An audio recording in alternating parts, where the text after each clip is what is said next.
Hello बच्चों, welcome back to my channel mission IIT JEE. आज हमारे पास जो प्रॉब्लम है वो है जेई एडवांस 2025 की वेक्टर्स की।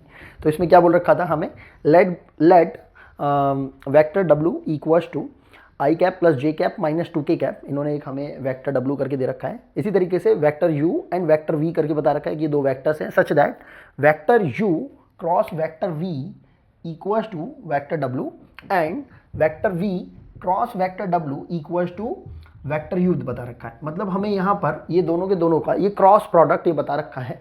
यहाँ से एक बहुत अच्छा कंक्लूजन हमारे पास निकल सकता है।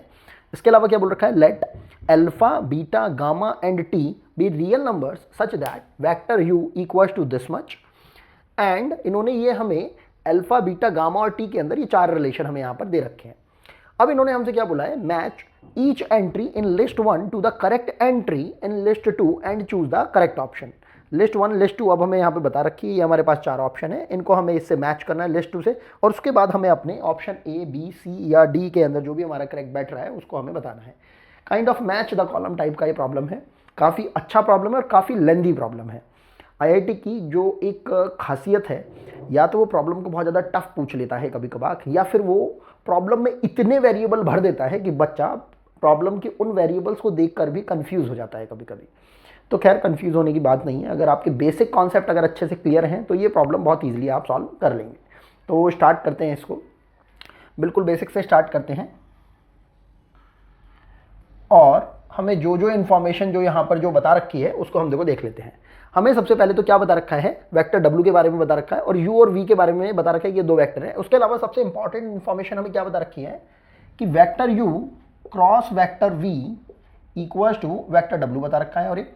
और एक और ये हमारे पास इंफॉर्मेशन दे रखी है, वेक्टर वी क्रॉस वेक्टर डब्ल्यू इक्वल्स टू वेक्टर यू बता रखा है। जो भी बच्चे थोड़ा बहुत भी 3D पढ़ चुके हैं या वेक्टर पढ़ चुके हैं, और खासकर जब फिजिक्स के अंदर जब वेक्टर्स को पढ़ते हैं 11th क्लास में, तो वहाँ पर बहुत सिंपल से उनको वेक्टर्स के बारे में जो बेसिक नॉलेज दी जाती है उसी के बेसिस पर भी आप यहाँ से कंक्लूजन ड्रॉ कर सकते हैं। जब हम vector u cross vector v कर रहे हैं या vector x cross vector y कर रहे होते हैं या कुछ भी कर रहे होते हैं, तो हमारे पास जो इसकी जो वैल्यू आती है वो आती है वेक्टर यू का मॉडुलस इंटू वेक्टर वी का modulus into sine theta. Cross product की जो वैल्यू आती है वो होती है, अगर vector a cross vector b निकाल रहे हैं तो उसकी वैल्यू क्या आती है, वेक्टर ए का मॉडुलस इंटू वेक्टर बी का मॉडुलस इंटू साइन थीटा, मतलब इन दोनों ही वेक्टर्स के बीच का एंगल।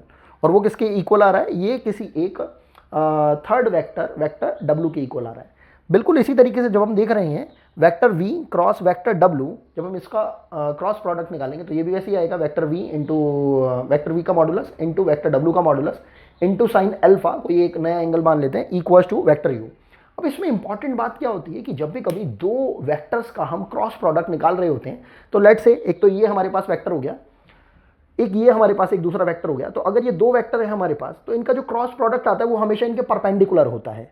ये चीज़ अगर हमें समझ में आती है तो हम इन दोनों रिजल्ट को बहुत इजीली कंक्लूड कर पाएंगे, और ये बहुत इंपॉर्टेंट इन्होंने हमें इसके अंदर रिजल्ट दे रखे हैं।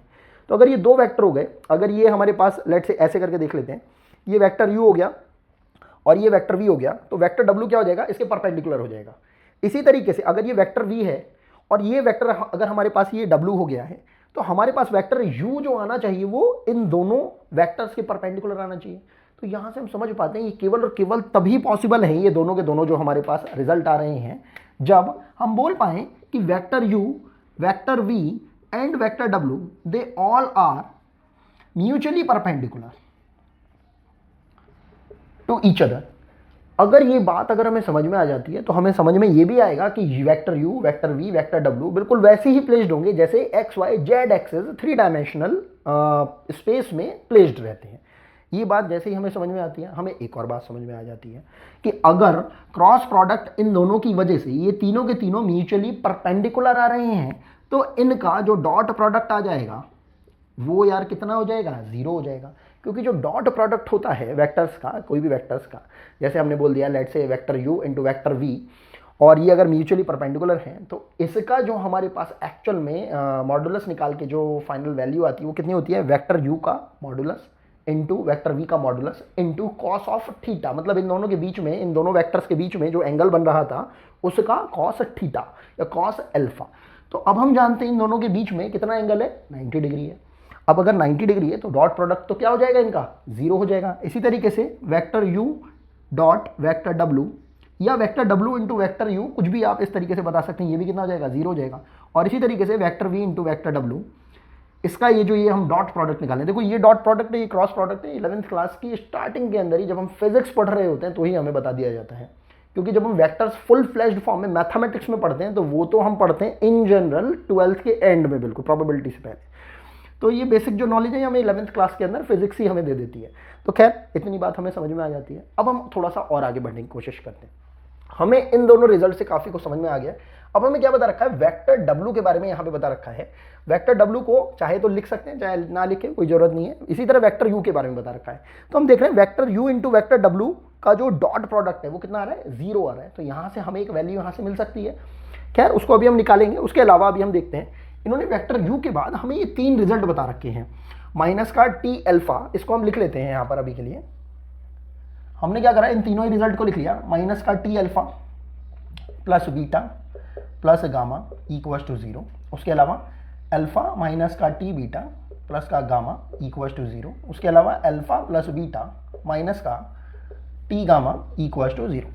अब हम देख रहे हैं कि यहाँ पे ये जो इक्वेशन बनती हुई सी जो हमें दिखाई दे रही है, अल्फा बीटा गामा में दिखाई दे रही है, तो यहाँ से हम इसको सॉल्व कर सकते हैं सॉल्यूशन को निकालने के लिए, जैसा हम डिटर्मिनेंट्स के अंदर सॉल्व किया करते थे, या मैट्रिसेस के अंदर जब हम इनवर्स निकाला करते थे। तो इक्वेशन अगर हमें सॉल्व करनी होती थी तो बहुत सिंपल से अगर हम इसका सॉल्यूशन निकालने की कोशिश करते हैं डिटर्मिनेंट्स की हेल्प से, तो हमारे पास ये कितना हो जाएगा, माइनस का T प्लस का 1, या नॉर्मल 1 भी बोल सकते हो आप इसको, 1, और ये कितना हो जाएगा 1 माइनस का T और 1, और ये जाएगा 1 1 और ये माइनस का T, और ये किसके इक्वल आ रहा है, 0 के इक्वल। बहुत सिंपल सी ये हमारे पास एक डिटर्मिनेंट आ रही है, और जब हम इसको सॉल्व करते हैं ना तो हमारे पास इससे वैल्यू हो जाती है -1 एंड 2। वैसे तो ये एक क्यूबिक इक्वेशन होती है यहाँ से जो बनने वाली होती है, और यहाँ से हमारे पास -1 2 बार आ रहा होता है, लेकिन क्योंकि रिपीटेशन ऑफ रूट्स हो रहा है तो हमने T की क्या क्या डिस्टिंक्ट वैल्यू ले ली है, एक तो -1 एंड एक 2 ले ली है। अब इसके अलावा और थोड़ा सा सोचते हैं, अगर हम इन इक्वेशंस को अभी के लिए इसको इक्वेशन नंबर 1 बोल देते हैं, इसको इक्वेशन नंबर 2 बोल देते हैं, और इसको इक्वेशन नंबर अगर हम 3 बोल देते हैं, थोड़ा समझने की कोशिश करते हैं, क्योंकि ये जो प्रॉब्लम पूछी गई है एडवांस लेवल पर, बहुत ही प्यारी प्रॉब्लम पूछी गई है। अगर आप इसको थोड़ा भाग कर बहुत ही जल्दी से सॉल्व करने की कोशिश करेंगे तो 101% चांसेस हैं कि आपका आंसर गलत ही निकलेगा। थोड़ा सेंसिबल तरीके से हमें इस प्रॉब्लम को सॉल्व करते हुए देखना है। तो हमने क्या देखा कि जब हमने इसको इक्वेशन नंबर 1, इसको 2, इसको 3 मान लिया, और हम यहाँ पर बोल दें अभी के लिए लेट से कि 2 में से अगर हम फर्स्ट को अगर माइनस कर दें, एंड थर्ड में से अगर हम सेकंड को माइनस कर दें, और इसी तरीके से फर्स्ट में से अगर हम सेकंड को माइनस कर दें, फर्स्ट में से थर्ड को, तो अगर हम पहले वाली इन्हीं दोनों इक्वेशंस को अगर हम थोड़ा सा सिंप्लीफाई करके देखते हैं, थर्ड सेकंड में से जब हमने फर्स्ट को माइनस किया तो हम देख रहे हैं ये कितना हो रहा है हमारे पास, अल्फा टाइम्स ऑफ 1 प्लस का T minus beta times of 1 plus का T इक्वल्स टू 0। तो यहाँ से हम देख रहे हैं alpha minus beta times 1 plus का T इक्वल्स टू 0। तो यहाँ से हमें मिल क्या रहा है कि आइदर T इक्वल्स टू -1 और अल्फा इक्वल्स टू बीटा। बिल्कुल सेम टू सेम जब इसको हम यहाँ थर्ड एंड सेकंड को जब हम सॉल्व कर रहे होंगे तो हम देख रहे हैं अल्फा से तो अल्फा उड़ जाएगा और हमारे पास क्या आ जाएगा, beta equals to gamma and T equals to again -1 आ रहा होगा। और जब हम फर्स्ट इक्वेशन को थर्ड से जब हम सॉल्व कर रहे होंगे तो यहाँ पर हमारे पास क्या उड़ जाएगा, बीटा उड़ जाएगा।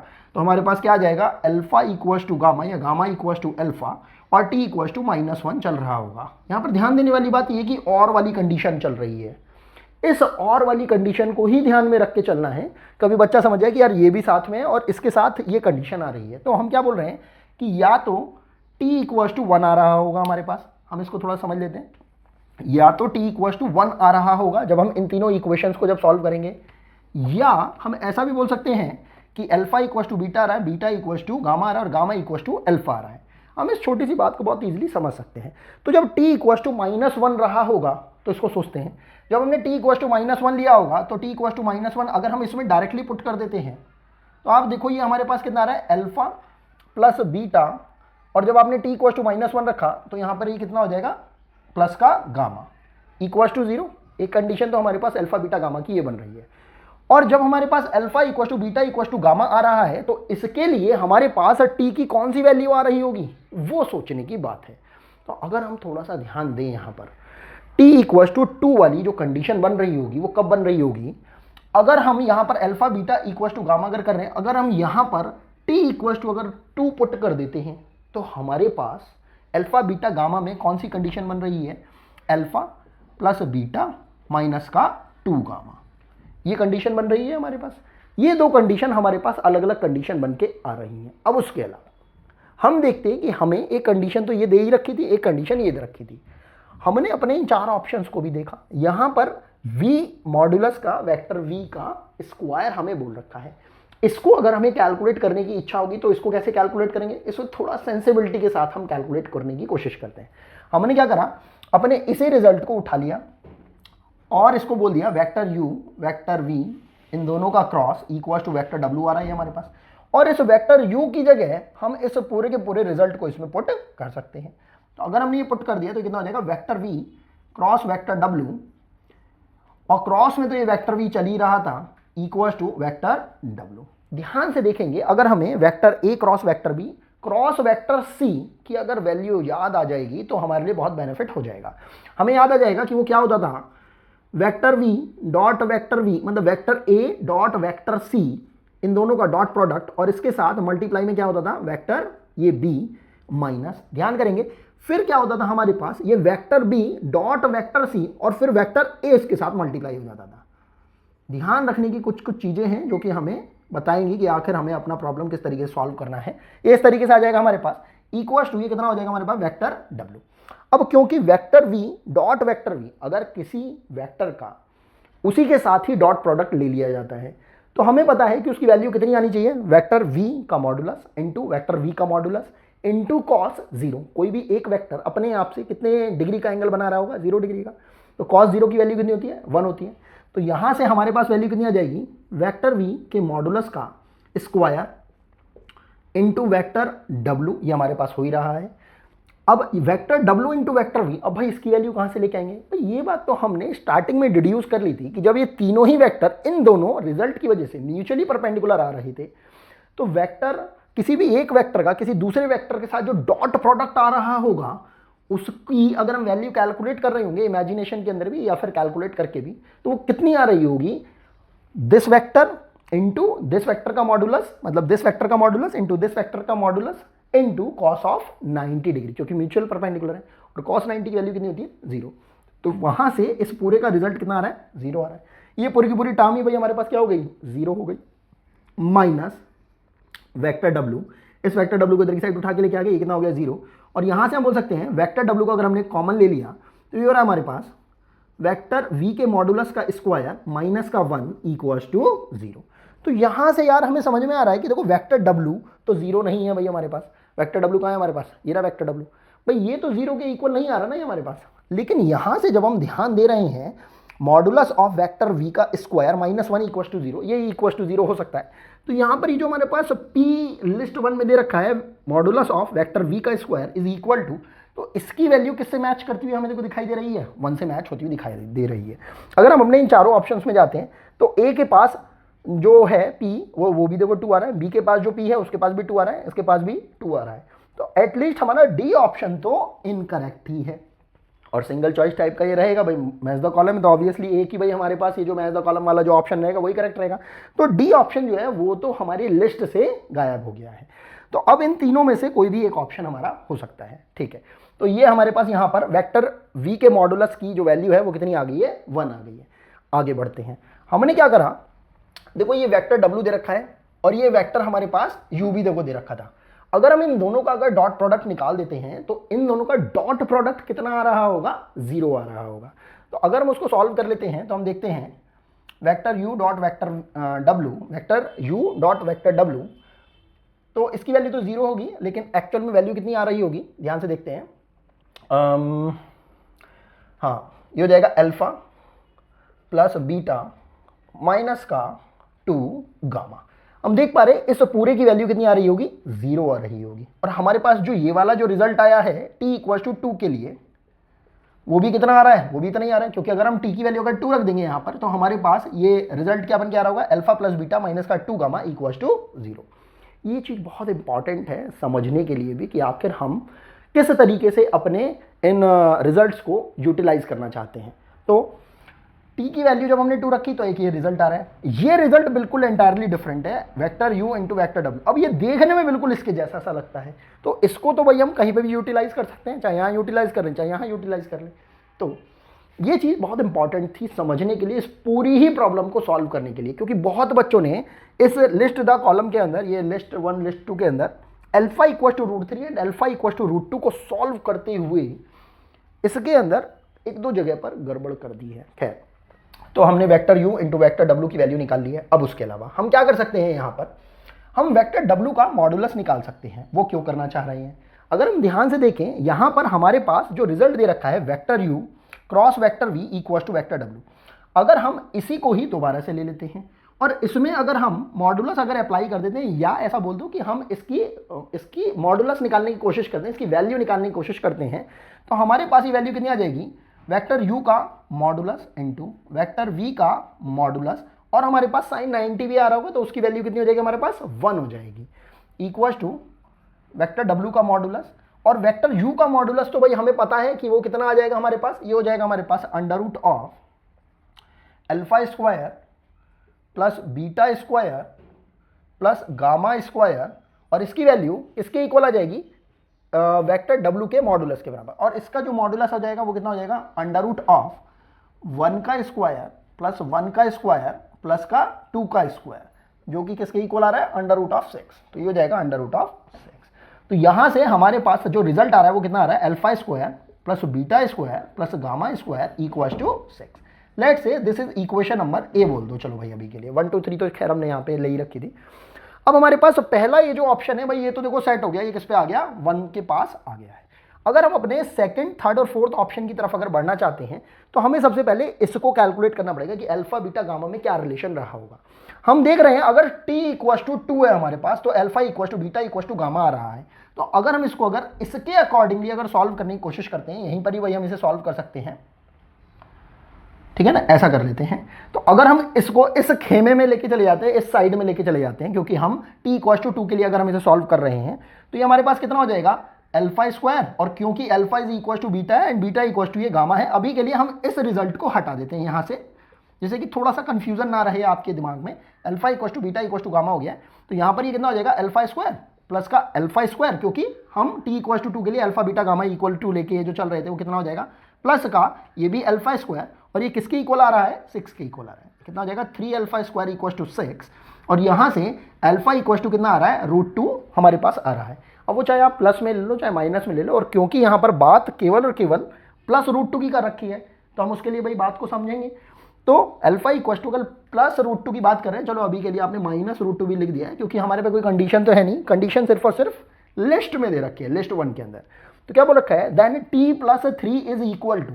अब इसमें बहुत सारे बच्चे बेचारे कंफ्यूज हो गए एग्जाम पेपर के अंदर, और उन्होंने t को बिना सोचे समझे ही t इक्वल टू -1 मान लिया है, और इसकी वैल्यू कितनी आ गई उनकी बेचारों की 2, क्योंकि यहाँ पर इस कंडीशन के अकॉर्डिंगली जब alpha equal to beta equal to gamma आ रहा है तो t की वैल्यू कितनी होनी चाहिए आपके पास, 2 होनी चाहिए, और जब t की वैल्यू जब 2 हो जाएगी तो 2 प्लस 3 इसकी वैल्यू कितनी हो जाएगी, 5 हो जाएगी। तो हम समझ पा रहे हैं s की वैल्यू कितनी आनी चाहिए, 5 आनी चाहिए। तो हम देख रहे हैं p की वैल्यू 2 आई है, s की वैल्यू 5 आई है, तो हमारे पास s की वैल्यू 5 जो है केवल इन दोनों में है, ये s ये जो 3 आ रहा है ये तो गलत आ रहा है, तो मतलब हमारे पास एक और ऑप्शन रास्ते से साफ हो गया है। अब केवल और केवल इन दो ऑप्शंस के बेसिस पर ही हमें अपना करेक्ट ऑप्शन मिलेगा। बहुत सिंपल तरीके से हम इसको सॉल्व कर रहे हैं, बिल्कुल बेसिक स्टैंडर्ड मैथमेटिक्स के जरिए, जो कि हम वेक्टर्स में पढ़ते हैं या फिर फिजिक्स के वेक्टर्स में पढ़ते हैं। तो अब बढ़ते हैं आगे के लिए। अब ये बोल रहे हैं अल्फा इक्वल टू अगर √3 है दोनों ही ऑप्शन के अंदर, तब बीटा प्लस गामा या गामा स्क्वायर की वैल्यू कितनी होगी। अब देखते हैं कि यार हमने t इक्वल टू 2 में तो ये एक्सप्लोर कर लिया था, alpha equal to beta equal to gamma, और वो अल्फा प्लस बीटा -2 गामा के लिए सेट भी बैठ रहा था, क्योंकि अगर सारे के सारे अगर सेम हो जाएंगे alpha equal to beta equal to gamma तो सही भी तो बैठ रहा है ना, अल्फा प्लस अल्फा या बीटा प्लस बीटा माइनस का 2 बीटा इक्वल टू 0 सही भी बैठ रहा है भाई, वो हमारे लिए कहीं कोई दिक्कत की बात नहीं। अब जब हम इसकी बात कर रहे हैं t इक्वल टू -1 की, सारी बात यहीं पर ही आती है। तो यहाँ पर रिलेशन क्या आया था, जब हमने t इक्वल टू -1 रख दिया था, alpha plus beta plus gamma equal to 0। अब जब हमने इन दोनों का डॉट प्रोडक्ट निकाला था तो एक रिलेशन ये भी आया था भाई हमारे पास, अल्फा प्लस बीटा माइनस का 2 गामा इक्वल टू 0।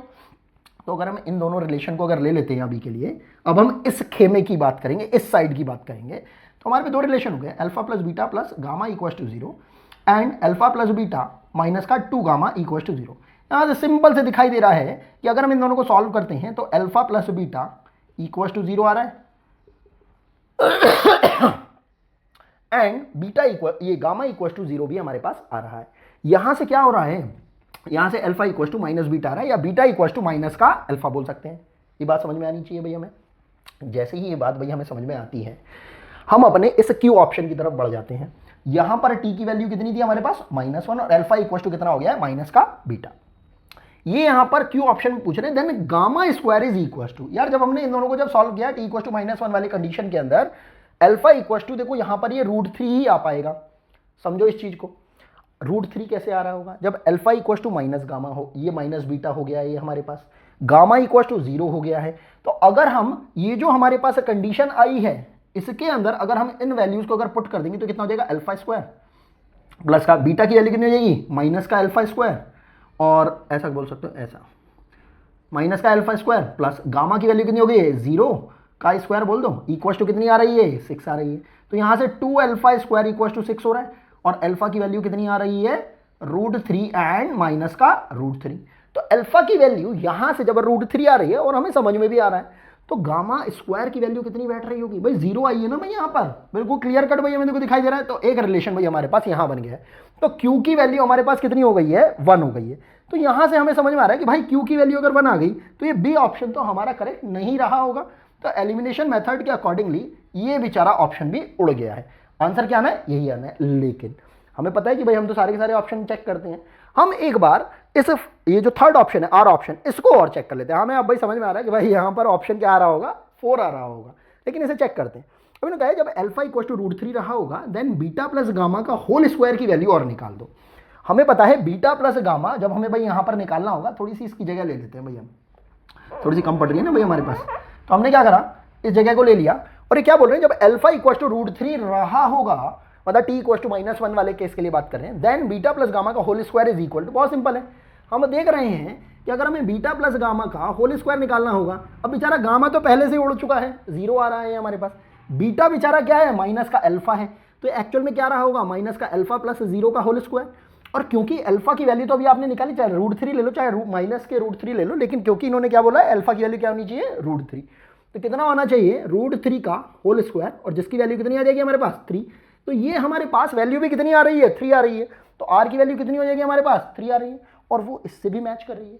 आर की वैल्यू ऑप्शन किसको मैच कर रही है, 4 को। कभी आपके दिमाग में आ रहे भाई यहाँ पे तो यार ये 3 आना चाहिए, नहीं, 3 तो एक्चुअल आंसर है, ऑप्शन क्या है हमारे पास, 4 है। तो अब हमें यहाँ पे समझ में आ रहा है कि हमारा कौन सा ऑप्शन करेक्ट हो रहा है, ए ऑप्शन करेक्ट हो रहा है, और यही सारे के सारे हमारे रिक्वायर्ड आंसर हो जाएंगे। आई होप आपको ये प्रॉब्लम समझ में आया हो। फिर भी अगर आपको कोई डाउट रह जाता है तो आप कमेंट सेक्शन के अंदर मेंशन करिए, और अगर आपको कुछ इन डिटेल पूछना हो तो आप मेरी टेलीग्राम आईडी के ऊपर भी मेरे से कांटेक्ट कर सकते हैं। आज के लिए सिर्फ इतना ही, मिलते हैं आपसे नेक्स्ट वीडियो के अंदर। अभी के लिए थैंक्स फॉर वॉचिंग।